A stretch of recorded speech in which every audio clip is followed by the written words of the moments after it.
A ver, chicos. Sí, Hola. doctor, ya se puede visualizar.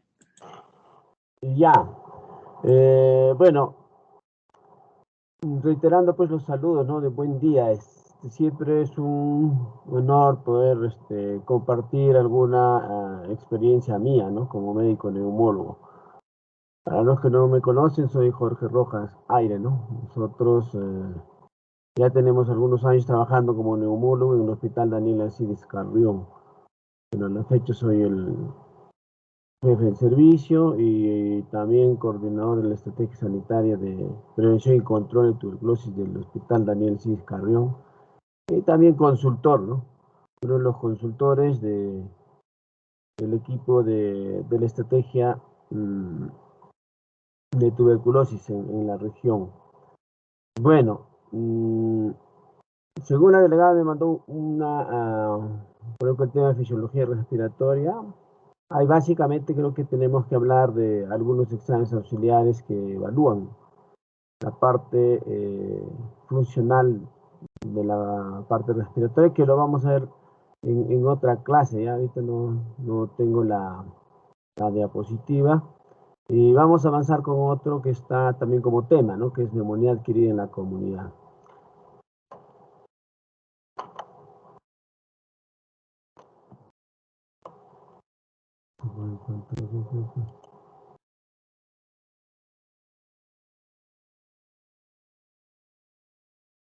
Bueno, a ver, ¿alguien me puede decir cómo se diagnostica una neumonía?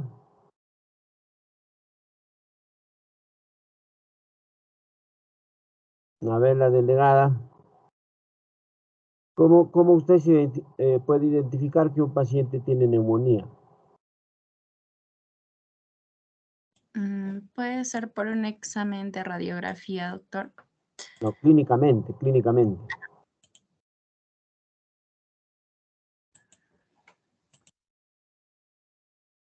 Doctor, podría ser que presenta fiebre, tos con o sin expectoración. También podría ser taquipnia o taquicardia. Y al examen físico, En el examen físico, más que nada en la percusión, podría haber zonas de matidez. Y en la auscultación podríamos encontrar crepitantes o algún soplo tubárico. claro. Es muy importante tener claro los signos y síntomas y el examen físico. Una neumonía va a cursar con un síndrome parenquimal. Ustedes saben que el síndrome parenquimal puede ser por enfermedad intersticial, puede ser por consolación o por atelectasia. Entonces, ustedes tienen que recordar acá que una neumonía va a tener el cuadro clínico de un síndrome parenquimal por condensación. Bueno, hay otros tipos de neumonía también, ¿no? Pero lo clásico es síndrome parenquimal. Un cuadro agudo, con tos productiva, disnea, puede haber dolor tipo hincada, tipo puñalada, dolor pleurítico. Y cuando examinas, existe los famosos crepitantes, puede haber soplo tubárico, soplo in A, y también puede haber,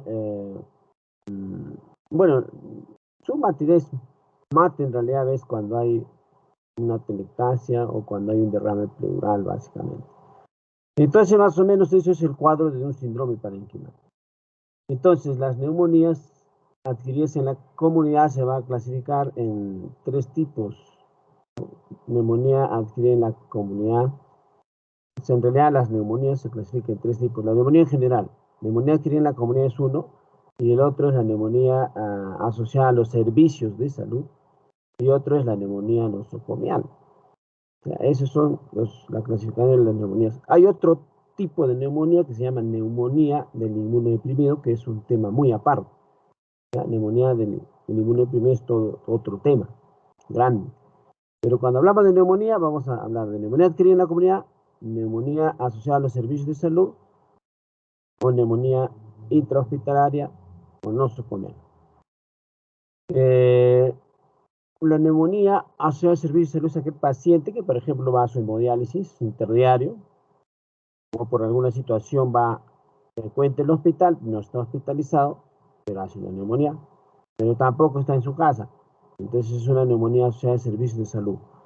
Los gérmenes van a ser parecidos a las nosocomiales, hay que tener en cuenta eso para el tratamiento. ¿Ya? Este tipo de neumonías en algunas guías no son clasificadas así, ¿no? Simplemente como una neumonía así en general. Pero vamos a ver con esta parte, ¿no? Entonces, ¿qué cosa es la neumonía adquirida en la comunidad? Proceso infeccioso del parénquima pulmonar. Según el ambiente donde se adquiere, va a ser neumonía adquirida en la comunidad o neumonía extrahospitalaria, neumonía asociada a los cuidados de salud que les dije y neumonía adquirida en el hospital. ¿Cuándo decimos una neumonía adquirida en el hospital? Cuando este se desarrolla más allá de los 48 horas del ingreso al hospital. Neumonía asociada al respirador o al ventilador mecánico es la misma neumonía hospitalaria, pero que se asocia a procedimientos invasivos como la intubación. Entonces, simplemente acá recuerdan neumonía adquirida en la comunidad, neumonía asociada a los cuidados de salud y neumonía nosocomial, porque la neumonía asociada al ventilador mecánico es parte de la neumonía hospitalaria. Entonces, las neumonías es una de las enfermedades que es muy frecuente ver en las emergencias.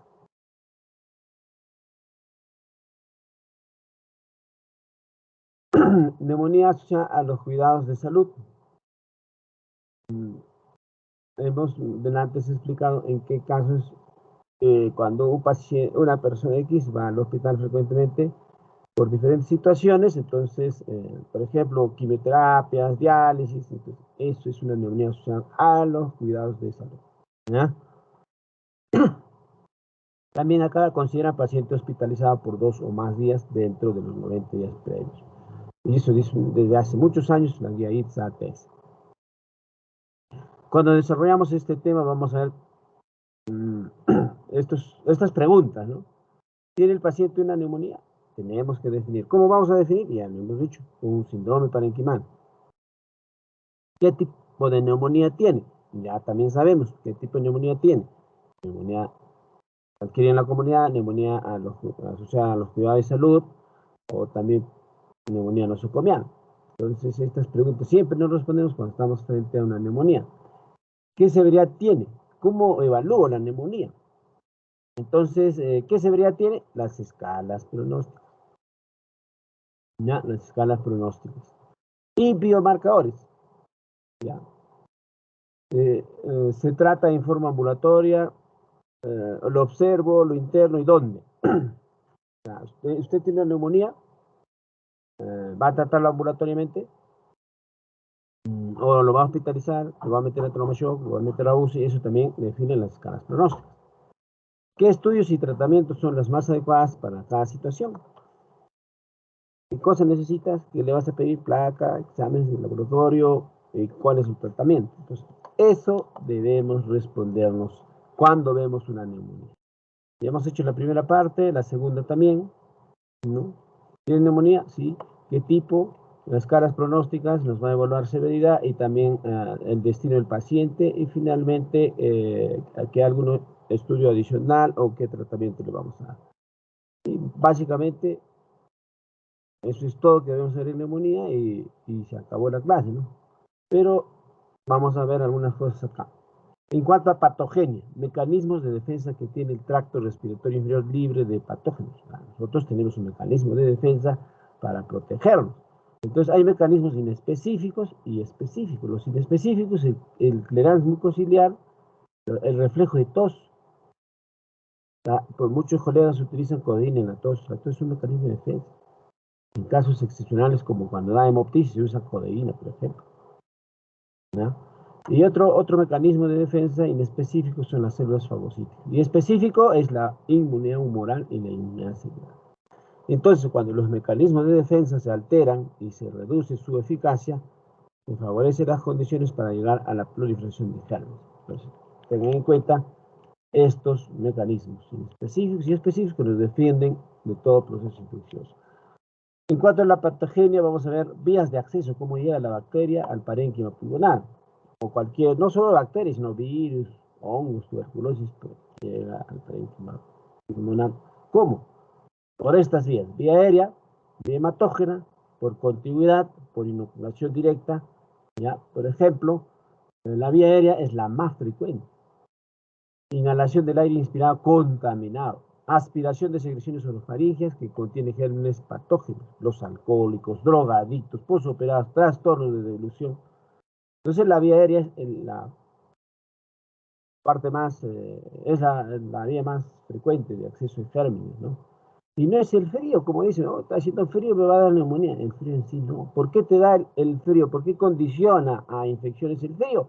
Porque cuando uno tiene frío, se junta más, cierra todas sus ventanas, la puerta, no entra aire, hay humedad, proliferación de gérmenes y te enferma. No es directamente el frío, sino indirectamente lo que hacemos por el frío. ¿Ya? Entonces la vía aérea es la forma más frecuente de adquirir neumonía, ¿no? La vía hematógena. Un momentito, por favor.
Perdón, solo que había una pequeña urgencia en un paciente que tengo hospitalizado, pero bueno. Entonces estábamos viendo por patogenia vías de acceso de la neumonía. La vía aérea más frecuente, pero también hay vía hematógena. Menos frecuente, llega a los genes patógenos de un foco séptico distante, provoca neumonías multifocales.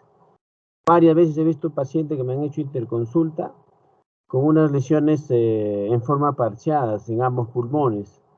Y el médico internista se daba una fumada, el infectólogo también se daba sobre todo el internista, ¿no? En una fumada de que es una vasculitis, pidiéndole ANCA P, ANCA C, y yo lo evalúo, le evalúo en forma integral y veo que él tenía un absceso en el miembro inferior izquierdo, por golpe después de haber jugado fútbol. Se ha empastado, ¿no? Una heridita, una escoriación y todo, un empastamiento, una celulitis. Entonces de ahí los gérmenes han migrado hacia el pulmón, una estafilocosemia, son émbolos sépticos, y eso es la vía hematógena. Yo les digo, muchachos, no hagan nada ya porque esto es una neumonía, ¿no? Probablemente por estafilococo. Entonces, es la forma de vía hematógena, por continuidad a través de heridas penetrantes, torácicas, por ejemplo, por arma blanca, ¿no? Entonces, pues, no es estéril, con lo que te ataca, se infecta y eso es por continuidad. Inoculación directa, colocación de un tubo endotraqueal, ¿no? Con mala técnica, entonces hay inoculación directa. O alguna otra situación que ingresa directamente los gérmenes. Eso es como patogenia. Como etiología, para resumir fácilmente, ustedes tienen en neumonía gérmenes típicos y atípicos.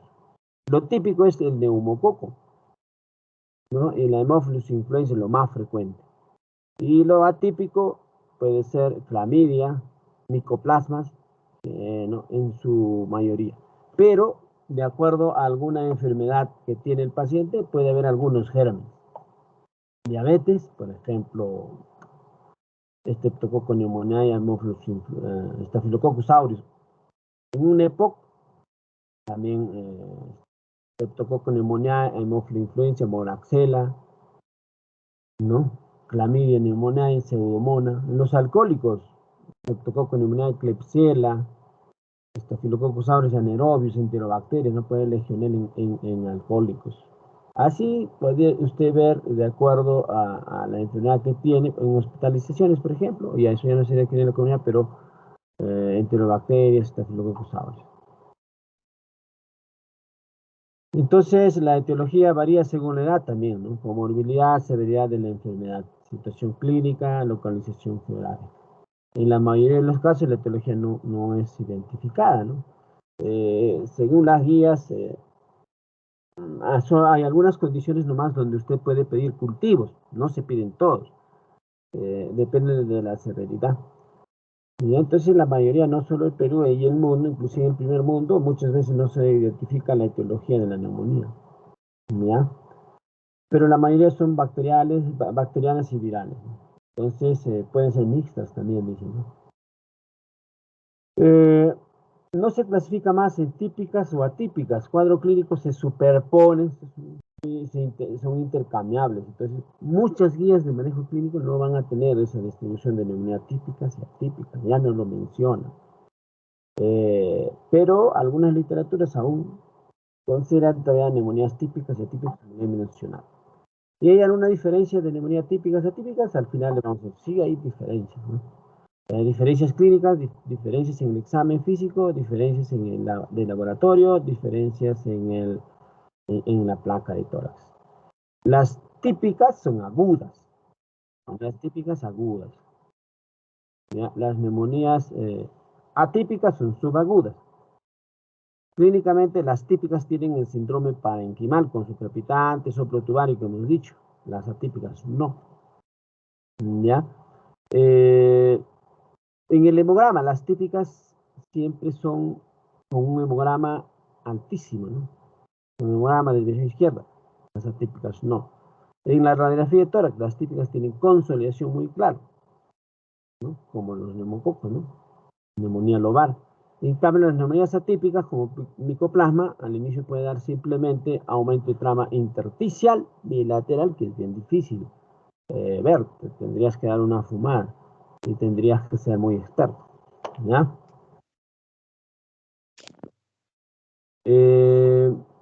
Bueno, acá más o menos es la frecuencia de los medicamentos o de los gérmenes. Hay algunos factores de riesgo asociados a la etiología específica, que antes ya estábamos viendo algo, por ejemplo, Streptococcus pneumoniae resistente a las penicilinas. ¿En quiénes vas a ver? Personas mayores de 65 años Uso de beta-lactámica en estos últimos 3 meses. Es importante cuando usted ve neumonía. mm, eh, Cuando ve neumonía, el uso de antibióticos en los últimos 3 meses es muy importante. Alcohólicos, múltiples enfermedades concomitantes, inmunosupresión, exposición pues a menores en un centro de cuidado diario.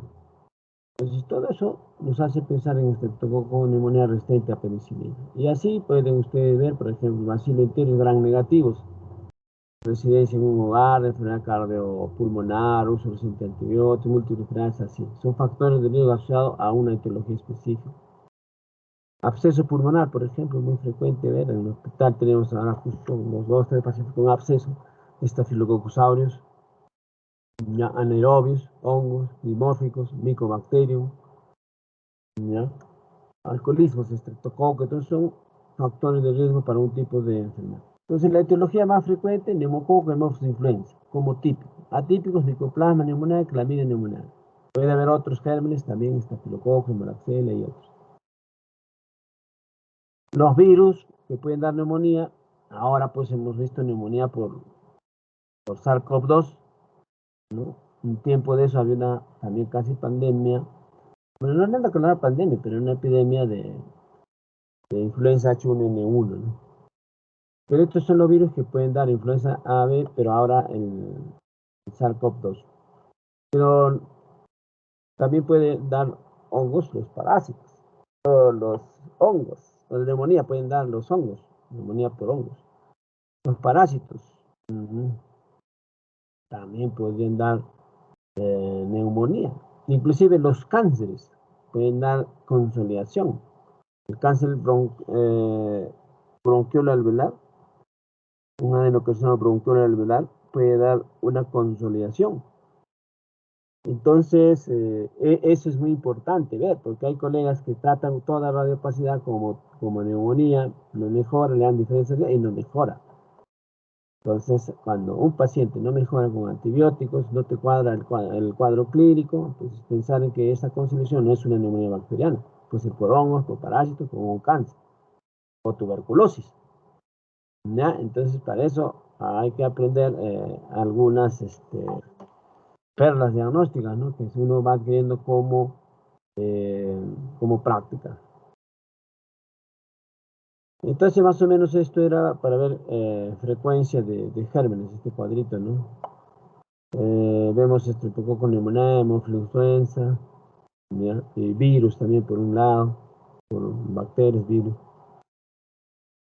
Poblaciones especiales, hay que tener cuidado los diabéticos, hay mayor tasa de mortalidad en ellos, ahí se asocian bastante estafilococos y gran negativos, y en diabéticos pensar mucho en hongos y en tuberculosis. Embarazo, mayor tasa de mortalidad también con neumonías virales, ¿ya? La epidemiología, la tasa de mortalidad ha cambiado poco en los últimos 4 décadas, ¿no? La neumonía representa esta causa principal de muerte, primera causa de muerte por infección. ¿Ya? Más o menos eso como epidemiología. Se está incrementando las neumonías por gérmenes atípicos, sí. Estamos todavía en una pandemia mundial de neumonía atípica por el SARS-CoV-2, ¿no? COVID-19, ¿no?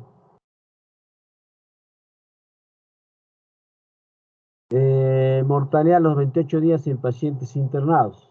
Por ejemplo, como es en Sudamérica, se muere más o menos 13%. En Europa 9% y en Norteamérica 7%. Mira que las neumonías adquiridas en la comunidad a los 28 días, en Sudamérica, países en vía de desarrollo, entonces la mortalidad es mayor, ¿no? Factores de riesgo para neumonía, debilitados, alcoholismo, edades extremas, neoplasias, enfermedades crónicas, diabetes, insuficiencia renal, enfermedad hepática y otras. El factor de riesgo para neumonía, entonces los hacinamientos, fuerte contacto con niños con origen dental, por ejemplo, el neumococo. Los portadores eran los niños y contagiaban a los abuelitos, y los abuelitos por su edad hacían pues un evento fatal. Pero actualmente el Estado vacuna para neumococo a los niños y a los adultos mayores y a los trabajadores de salud, y los protege, ¿no? Algunas condiciones para hacer neumonía, por ejemplo, los inhibidores de bomba, el omeprazol, ranitidina también. No, cuando no hay condición. Hay mucha gente que se automedica diciendo que tengo gastritis, se toma omeprazol meses y meses y ahí hay translocación bacteriana. Los gérmenes migran y se meten en la vía aérea y hay más neumonía. Amiodarone, N-cisteína, los corticoides orales te pueden condicionar las benzodiazepinas. Algunos factores de riesgo también, los pacientes con EPOC, sobre todo aquellos pacientes EPOC que usan corticoide inhalado por mucho tiempo, cuando no amerita. Infecciones virales pulmonares, las broncoscopías, si bien cierto se hace con un cuadro de asepsia, pero podría condicionar, dice, a una neumonía. Es raro en realidad. Y alteraciones de pared torácica, ¿no? Hay también factores de riesgo para la aspiración, trastorno sensorio, ACV, intubación, convulsiones, entre otros, y puede condicionar una neumonía. El diagnóstico será básicamente clínico, como hemos dicho, síndrome parenquimal, y lo vas a corroborar con tu placa de tórax, una ecografía. Y de acuerdo a algunas características, hemos dicho síndrome típico y síndrome atípico. Creo que al inicio ya lo mencioné, el síndrome típico, que se da más por neumococo, hemófilos influenza, y el síndrome atípico por otros gérmenes, en su más frecuente es pues clamidia, neumonía y micoplasma neumonal, ¿no? Como gérmenes atípicos que mencioné antes. El cuadro clínico, la mayoría tiene tos, fatiga, astenia, mira, 90%, fiebre también, disnea, producción de esputo, dolor pleurítico. Son los síntomas principales, pueden hacer hemoptisis, cefalea, mialgias, ¿ya? Cefalea y mialgias. Entonces, de todas maneras, hay gran variabilidad, ¿no? En cuanto a síntomas, cada persona es diferente. Los adultos mayores, por ejemplo, no hacen un cuadro florido. Pueden hacer fiebre y trastorno sensorio, síndrome confusional. Los adultos mayores a veces solamente presentan síndrome confusional, están con habla incoherente o a veces dormidos, son dolientos y tienen neumonía. Entonces, esos cuadros hay que tener presente. No es tanto, pero la mayoría se presenta con estos cuadros que hemos mencionado, con este cuadro clínico.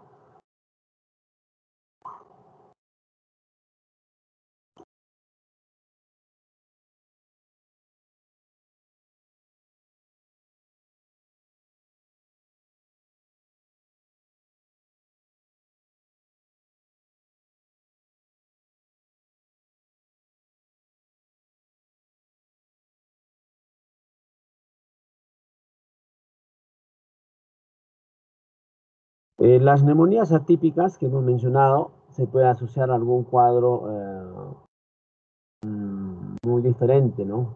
Puede ser cefalea intensa, síntomas gastrointestinales, cursa con diarrea, ¿no? Generalmente los cuadros virales, neumonías virales, cursan con bastante artralgias, diarreas, ¿no? Ese es un aspecto que hay que tener en cuenta en neumonías atípicas, ¿ya? Pero dice, sin embargo, no se ha demostrado que por la presentación clínica ni por la radiología se puede diferenciar la neumonía por géneros típicos y atípicos. Muchas guías mencionan que no deberíamos clasificarse.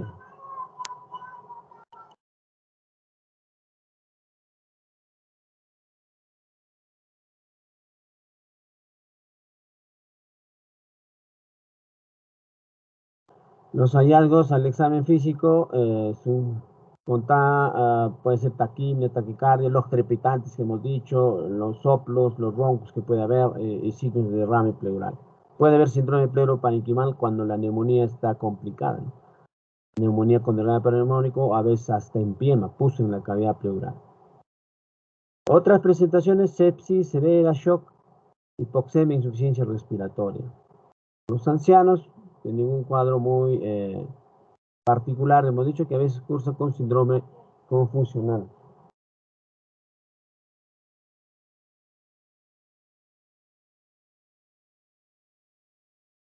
Entonces, cuando nosotros tenemos un paciente con neumonía, entonces vamos a pedir placa de tórax, ¿no? Hemograma, glucosuria, creatinina. Bioquímica básica es glucosuria, creatinina. Marcadores biológicos, podemos pedir PCR. Un momentito.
¿Sí, pues, me escuchan? Hola, hola. Sí, doctor, sí se escucha. Ya, mil disculpas, solo que tengo un pequeño percance con un pacientito. Más bien vamos a terminar la clase ya.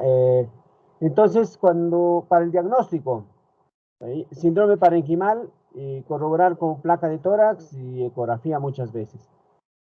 Y necesitas para manejo tener un hemograma, bioquímica básica, biomarcadores, hemos dicho PCR, procalcitonina, proadrenomedulina, ácido láctico también te puede servir.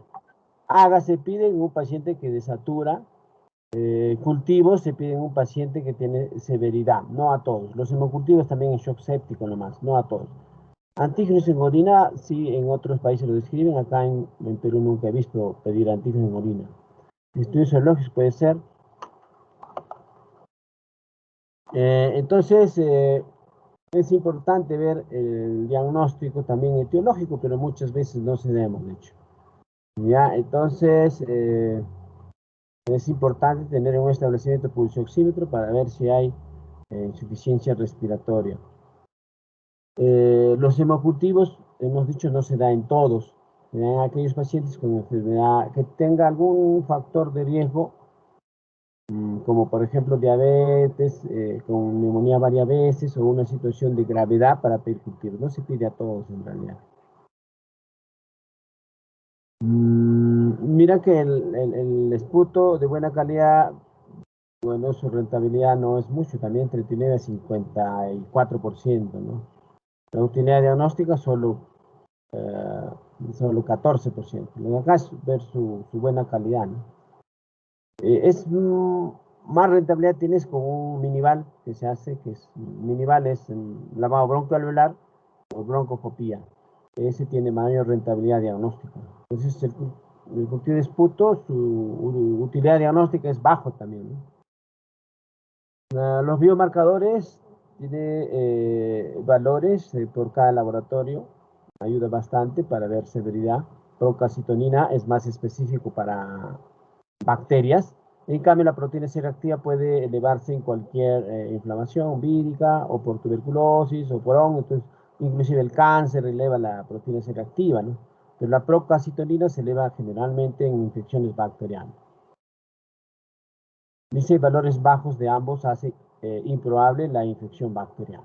Entonces, PCR, proteínas, procalcitonina, son unos biomarcadores que te ayudan al diagnóstico y también severidad, ¿ya?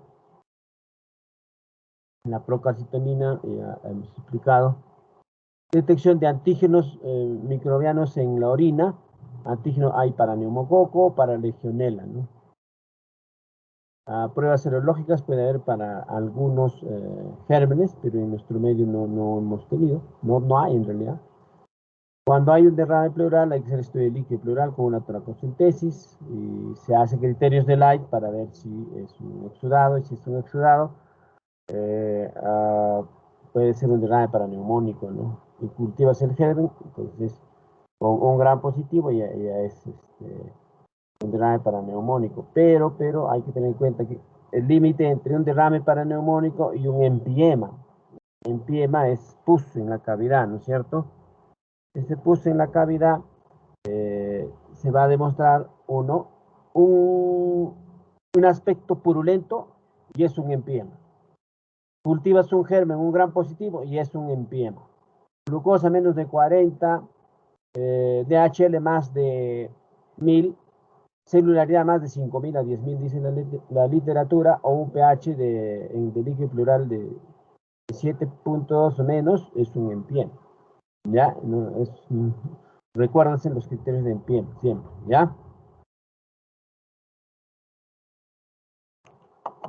Esto es diagnóstico microbiológico, ¿no? Hay desde la toma de esputo hasta las formas de obtener por lavado bronquialveolar y otras formas. En imágenes, la radiografía de tórax sigue teniendo buena sensibilidad y especificidad. Un momentito, por favor.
Ya, bueno, entonces retomando, disculpen.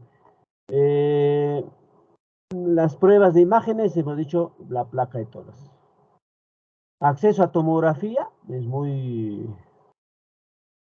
No hay en todos sitios y aparte es caro, ¿no? Entonces puede ser con placa de tórax nomás, ¿no? Radiografía de tórax es necesario, es útil y tiene sensibilidad.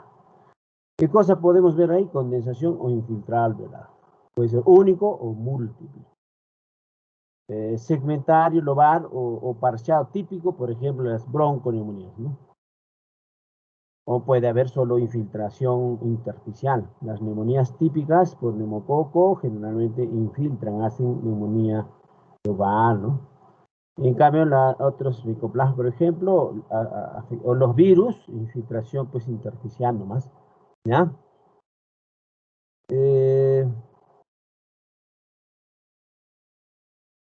Acá más o menos hay, desde el punto de vista radiológico, las neumonías podemos tener neumonía alveolar o neumonía lobar.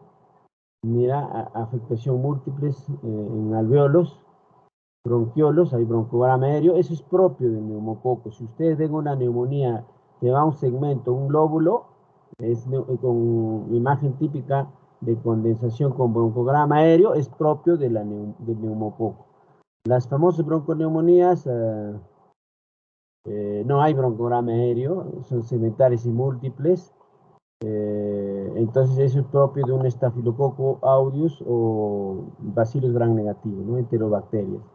Neumonía intersticial, generalmente la afección es del intersticio y dan los gérmenes como clamidia, espicitaceae, neumonía, coxiella, micoplasma. Los virus dan neumonía intersticial. Es tan fácil ver neumonía intersticial porque te va a parecer normal cuando no tienes experiencia. Abscesos pulmonares o neumonía necrotizantes, necrosis del parénquima, neumonía necrotizantes múltiples, absceso, entonces eso generalmente se da, los anaerobios que generan absceso pulmonar, el Staphylococcus aureus, el bacilo gram negativo, también pseudomonas aeruginosa, ¿no? Algunas especies de legionela y algunos tipos de Streptococcus pneumoniae, el tipo 3, ¿no? Entonces no se olviden, absceso pulmonar por anaerobios, algunos tipos de Streptococcus pneumoniae, gram negativo, Staphylococcus aureus y otros. Acá está una neumonía lobar por Klebsiella, tuberculosis biliar con su cavidad, micoplasma, después de lesión intersticial pueden llegar así a consolidar, sí es cierto. Neumococo, una neumonía lobar mostrando acá, y un estafilococcus aureus que puede producir pioneumotoras, pio es pus, neumotoras aire, ¿no? Varicela también puede dar lesiones. Ahí una radiopacidad, que podría ser un tumor fantasma inclusive, porque está en la cisura, o ser una neumonía, ¿ya? Neumonía acá, consolidación, acá también consolidación. Inclusive acá pueden ver que hay obturación del seno costodiafragmático, puede dar derrame, o simplemente ser un foco neumónico que está aislado. La placa de tórax, los radiólogos lo leen muy bien, pero los que vemos al paciente podemos hacer una unidad clínica de pronto mejor, ¿no? Porque a veces al radiólogo ni le dan algunos datos. Neumonía intersticial. Bueno, acá hay unos estudios de cuando pedí tomografía, en realidad la tomografía pedimos cuando la neumonía está complicada. Sospechamos que hay un empiema, sospechamos que hay un absceso y no lo podemos ver, o tenemos dudas, o no es neumonía, o es masa, o es un cáncer. Entonces, en esos casos, tomografía.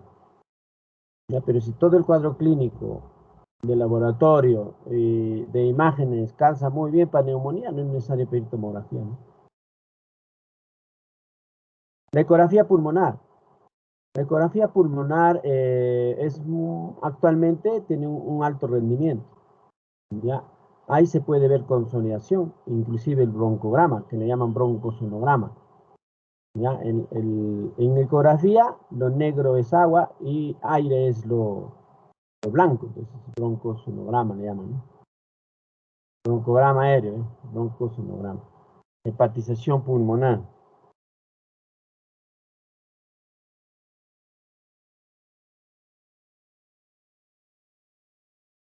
¿Ve? Broncogramas aéreos y condensación. Broncogramas aéreos. Entonces, todo eso se puede ver en una ecografía. La ecografía pulmonar tiene sensibilidad y especificidad muy alta, ¿ya? Entonces, y ya de hace mucho tiempo, no es novedad, solo que en nuestro medio no sabemos manejar ecógrafo.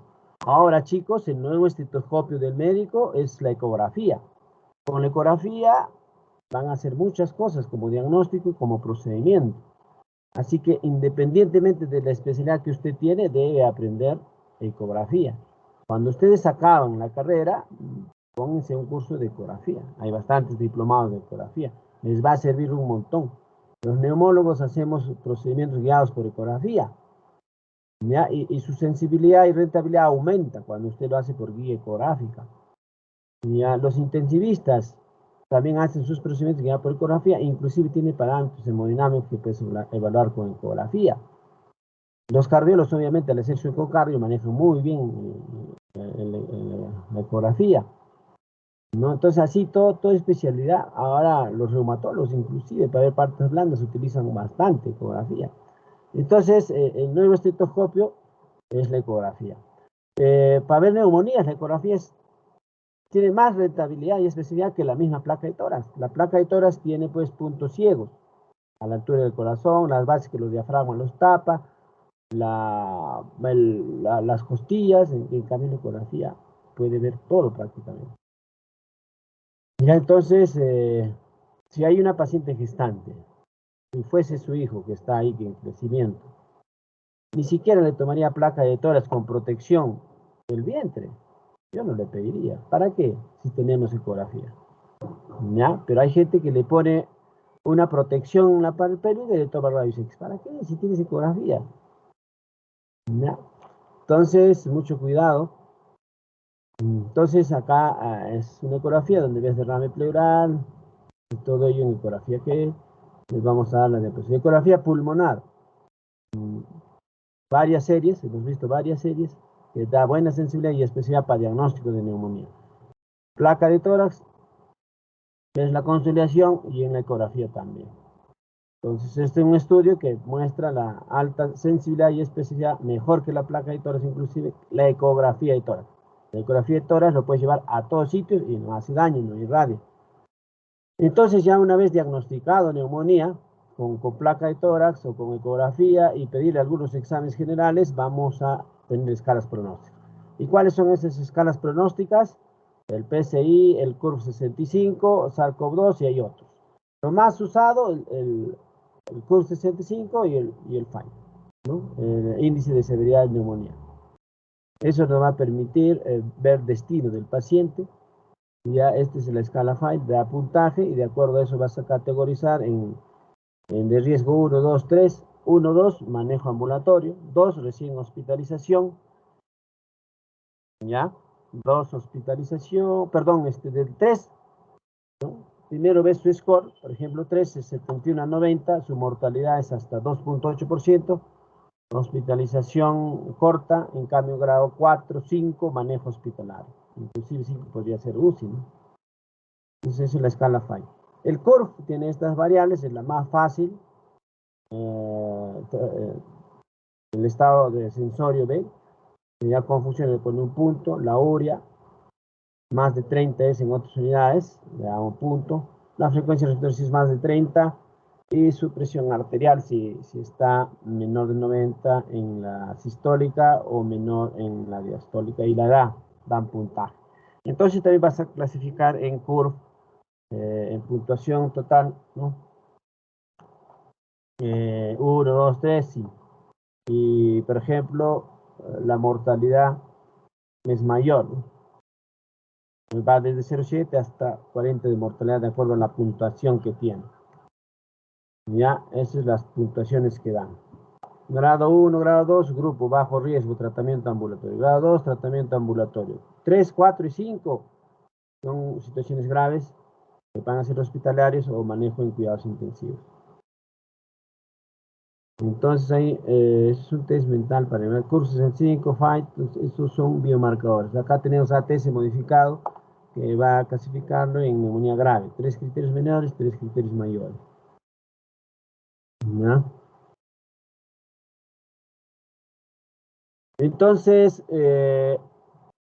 ya usted sabe que el paciente tiene neumonía clínicamente, ya le has pedido algunos exámenes de laboratorio, escalas pronósticas, vas a clasificar en grupos 1, 2, 3 y de acuerdo a ello vas a decir el destino del paciente y también ya vas a escoger tu antibiótico. Esta escala es Markov, también pueden usarlo si gustan. Este SCAP PCI Cursor 80 es muy bueno, práctico, pero se incluye ya exámenes de laboratorio, pH, ¿no? O sea, tendría que sacar una gasometría y radiografía de tórax, pero sí es muy importante que va a clasificar también en grupos de bajo riesgo, mediano riesgo y alto riesgo. Tenemos el SmartCoV también. Son escalas pronósticas que ustedes van a utilizar, pero por lo menos si utilizan su curso 65 ya es suficiente. ¿Ya? En el diagnóstico diferencial de neumonías tenemos pues las bronquitis agudas, insuficiencia cardíaca, no se olviden, chicos. Los crepitantes bilaterales te tienen que hacer sospechar en que de repente no es neumonía, a menos que sea una neumonía grave con afección parenquimal. Pero si usted escucha crepitantes bilaterales y aparte tiene algunos criterios de Framingham, como ortopnea, edema de miembros inferiores, ritmo de galope, ingurgitación, X cosas de insuficiencia cardíaca, ¿no? Y además vas a ver que el paciente no tiene fiebre, el paciente, su hemograma es normal, la placa de tórax no vas a ver la consolidación, entonces es una insuficiencia cardíaca. EPOC podría ser tromboembolismos, la telectasia está abolido, el murmullo inmunado. Síndrome de distrés respiratorio podría ser una neumonía bilateral grave, puede llegar a distrés. Hemos dicho cáncer de pulmón, se presenta como carcinoma broncoalveolar, la tuberculosis, ¿no? Las neumonitis por otras causas, y hay Church-Strauss, Wegener, esas son enfermedades más raras, son vasculitis que dan en el pulmón, también hay que tener cuidado. ¿Cómo lo diferencia, por ejemplo, un Church-Strauss que da consolidación bilateral? Church-Strauss es un tipo de vasculitis que afecta a pequeños vasos, pero se asocia a pacientes asmáticos que tienen rinitis y hay disociación clínico-radiológico. Una neumonía severa con afección pulmonar bilateral ya está al borde del paro, casi bloqueando. Y un Church-Strauss está feliz. Bueno, no tan feliz, pero con falta de aire, pero no luce tóxico, ¿no? Eso es la disociación clínico-radiológica, ¿ya? Y el tratamiento va a depender de la edad, de los antibióticos utilizados en los últimos meses, alguna condición como alcoholismo, inmunosupresión, entre otras. Hemos visto factores de riesgo, entonces nos hacen pensar en una bacteria tal y damos tratamiento. Pero en realidad existe un tratamiento general. Entonces, si ustedes ven la literatura, van a decir que para la neumonía adquirida en la comunidad de manejo ambulatorio, suficiente tu amoxicilina a altas dosis, puedes dar hasta 1 gramo cada 8 horas. ¿Ya? O otras guías dicen amoxicilina colabulánico, suficiente. Pero en nuestro medio, nuestros colegas internistas, infectólogos, dan levofloxacino. Los neumólogos no damos levofloxacino. Ya, levofloxacino tiene mayor cobertura, obviamente, cubre gérmenes típicos y atípicos. O sea, aparte de cubrir estreptococo, neumonía y neumococo, cubre Haemophilus influenza y también cubre micoplasma, clamidias. Pero para eso hay que diferenciar neumonía típica y atípica también, ¿no? En todo caso, le puedes dar tu amoxicilina sola con un macrólido, ¿no? Por ejemplo, acitromicina, ¿no? ¿Y para qué usar la levofloxacina? Pero le dan hasta moxifloxacina. El médico general ya ni hablar, él no quiere perder nada, le da moxifloxacina. Es una, discúlpame el término, pues es una bestialidad. No puedes dar eso. Y ninguna guía dice. Mira, empieza con amoxicilina ácido clavulánico, inclusive con amoxicilina ácido clavulánico. Y si tienes miedo que podría ser un germen atípico, le agregas un macrólido, la eritromicina o acitromicina, o doxiciclina también, dice la literatura, para gérmenes atípicos. Pero no le des, por favor, levofloxacina es lo último que debes usar. Moxi menos, ¿ya? Entonces, porque si no estamos contribuyendo a la resistencia bacteriana, estamos quemando antibióticos, de eso hay que ser razonables, ¿ya? Entonces, para la neumonía adquirida en la comunidad, suficiente amoxicilina con macrólido, amoxicilina ciclobunan, macrólido o tetraciclina, que es la doxiciclina, muy bueno. ¿De acuerdo?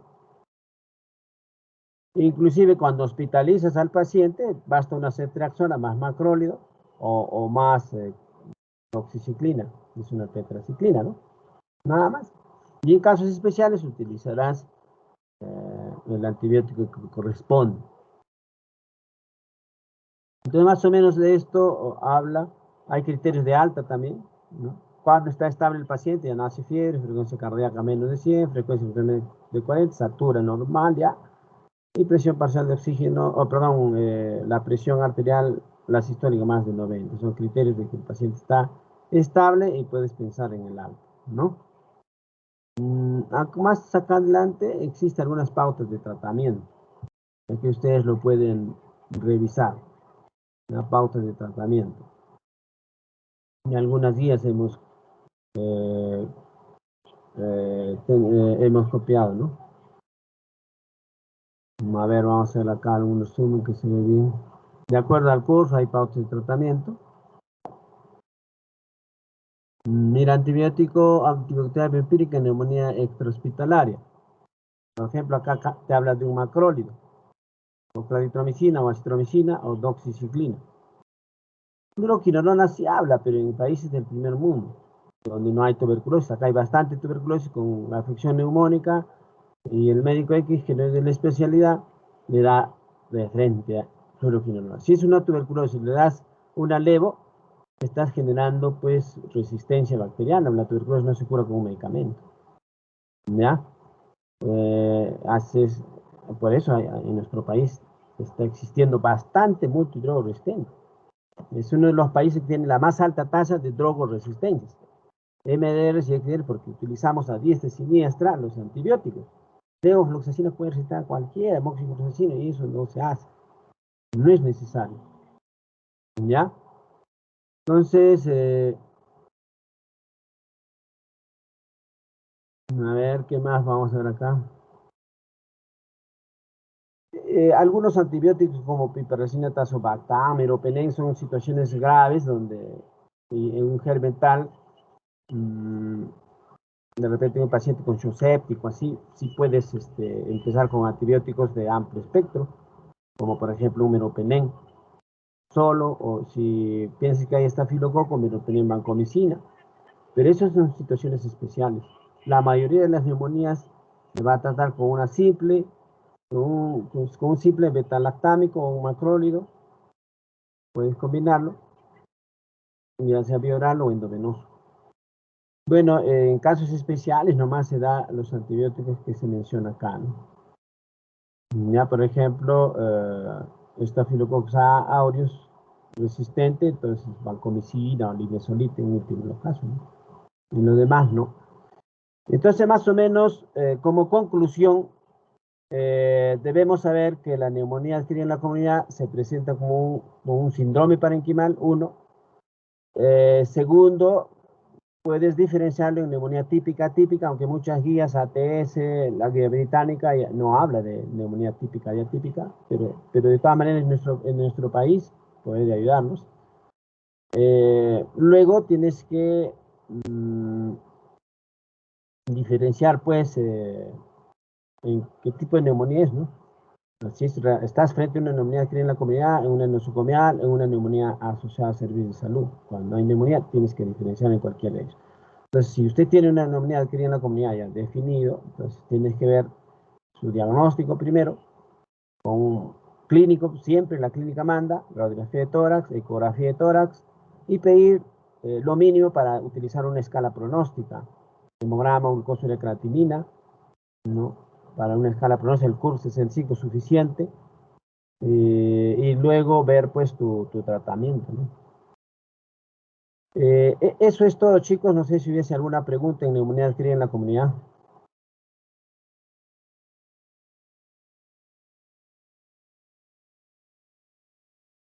Doctor, buenos días. Los microorganismos más frecuentes en nuestro medio se mantienen de la misma manera que nos ha presentado, es decir, primero neumococo, luego hemófilo ¿Es lo mismo en nuestro medio? Sí, sí, es muy parecido en realidad, es muy parecido. Lo que diferencia más es en el uso de antibióticos.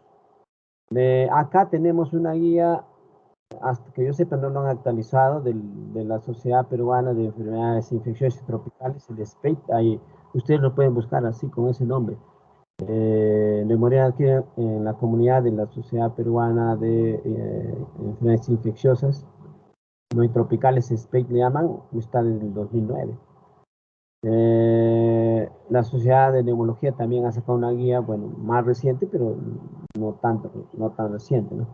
Entonces, en Perú, como la mayor, en Perú no se identifica mucho y no había mucho trabajo de investigación eh, para definir el germen tal. Por los pocos que haya, era muy parecido, era muy parecido.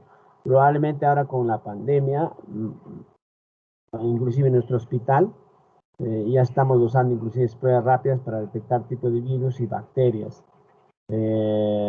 Más adelante probablemente vamos a tener con mayor exactitud la epidemiología, ¿no? Y ver qué germen más frecuente da en nuestro medio, pero hasta ahora se mantenía parecido, ¿no? No, bueno, hasta antes de la pandemia. Ahora con la pandemia nos hemos obligado pues a tomar, ver pues tipos de virus, bacterias, entonces inclusive en el hospital Carrión tenemos reactivo para determinar los germes. Y muchas veces se ha ido pues a la lavado bronquialveolar, ¿no? Por la condición en que vivíamos, ¿no? Era peligroso hacer una broncoscopía a un paciente con COVID, ¿no? Me daba mucho temor. Recién último hemos hecho pues con circuito cerrado, todo eso, y ahí se podía identificar no solo bacterias, sino a veces se complicaban con hongos, ¿no? Hasta tuberculosis, la coinfección, tuberculosis y COVID, fatal, la mayoría se murió. ¿Ya? ¿Alguna otra pregunta?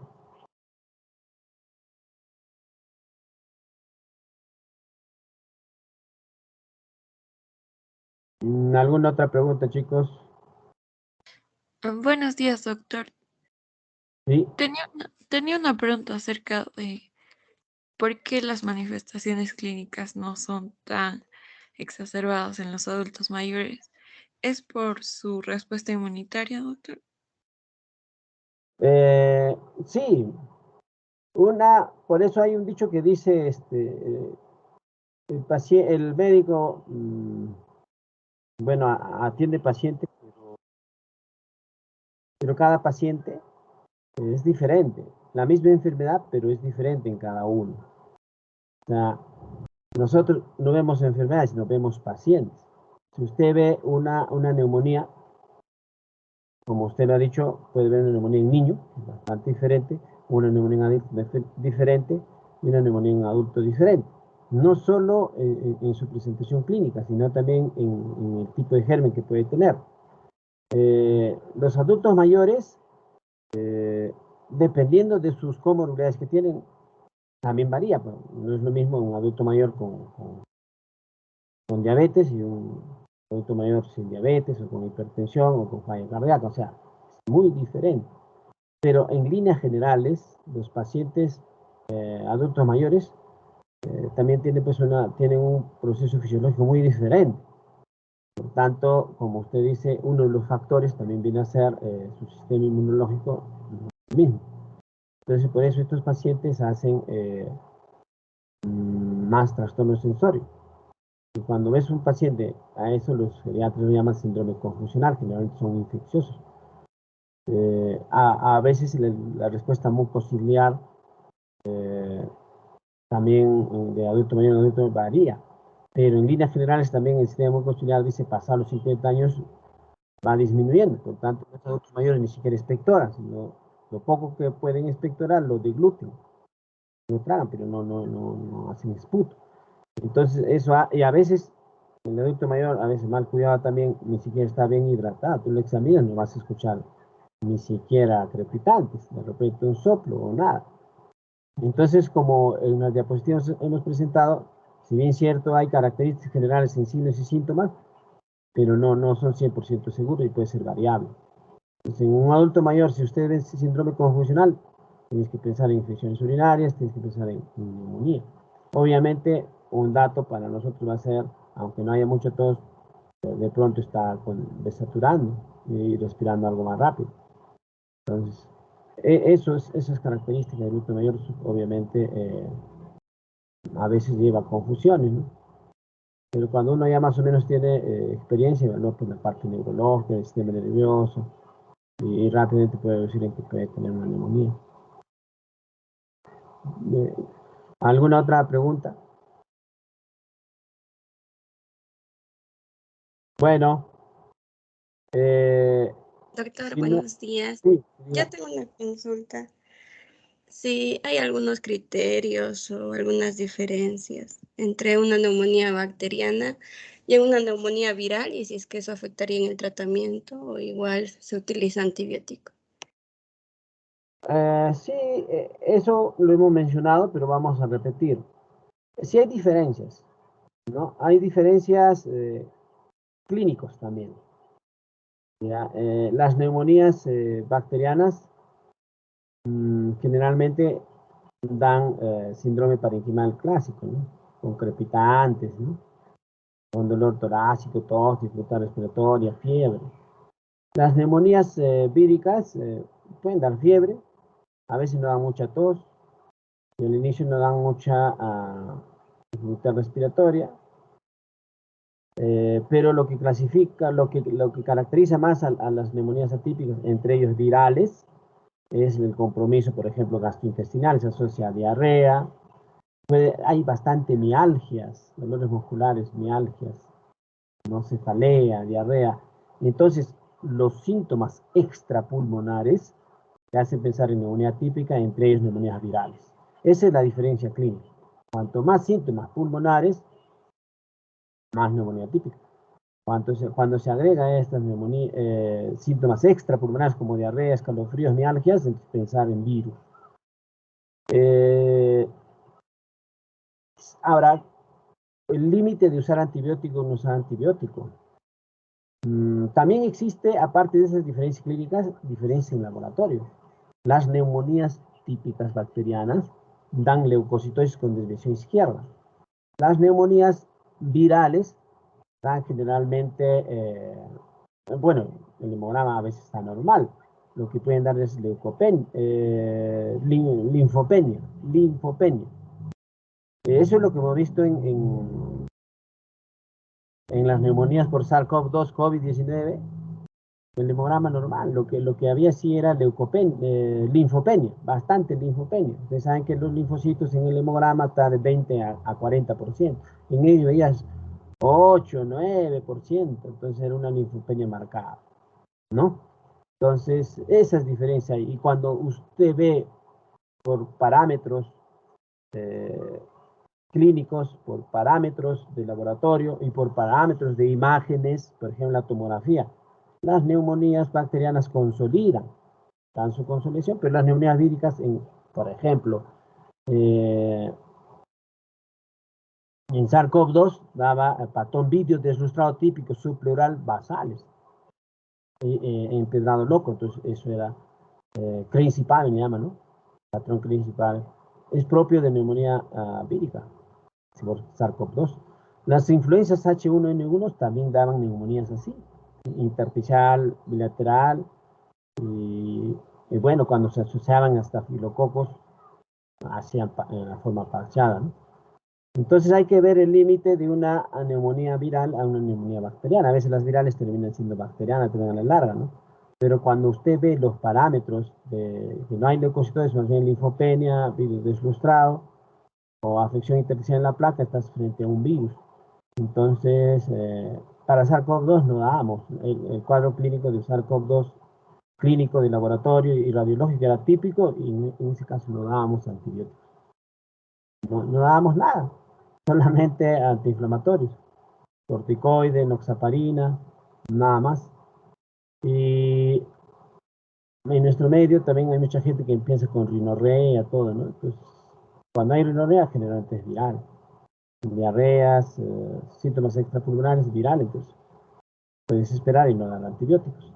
Para eso tienes biomarcadores, hemograma, PCR, las neumonías bacterianas van a subir el hemograma, la leucocitosis, la procalcitonina se va a elevar, la proteína C reactiva se va a elevar. Entonces son parámetros para decir, este es simplemente viral, ¿no? Entonces no das antibiótico. Eso también requiere de experiencia, ¿no? Y poco a poco, con la práctica, vas a adquirir confianza. Si usted no va al hospital, no ve nada y solo teoría, entonces no va a tener confianza. Porque uno empieza a tener confianza cuando ve al paciente, examen físico, examen laboratorio, imágenes y su tratamiento. Eso va sumando a tu experiencia y te da confianza en el tiempo. Las virales no necesitan antibióticos. ¿Ya? ¿Alguna otra pregunta? Ya, doctor, muchas gracias. Ya, bueno chicos, eso es todo por hoy. Coordinamos con su delegada para las demás clases, ¿ya? Está muy bien que participan y más bien disculpan las interrupciones. Ya tengo que retirarme también y ya coordinaremos con su delegada. Eso sería, chicos, buenos días. Está bien, doctor, gracias. Hasta luego. Hasta luego, doctor. Buen día.